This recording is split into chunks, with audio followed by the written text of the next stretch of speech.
hanyuma ngiye kuririmba indi ndirimbo yitwa ngo icyambere ni amakuru. Mbwirira umuntu mwicaranye mumbwire ngo nuramuka ubuze amakuru mu buzima uzapfa.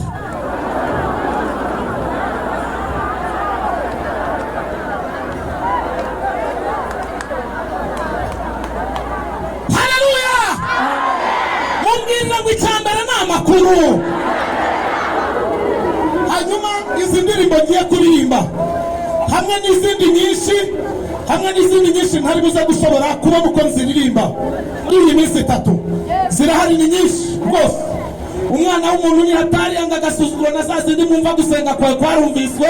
Nshimira Jean Chrysostome wagiye anyakira kuri radiyo Izuba.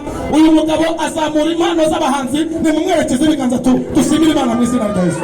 Imana imuhereze umugisha. Warakoze muvandi, mushimiye muri iki giterane. Hanyuma zamura turebe, zamura twumva yuko biri kuvuga.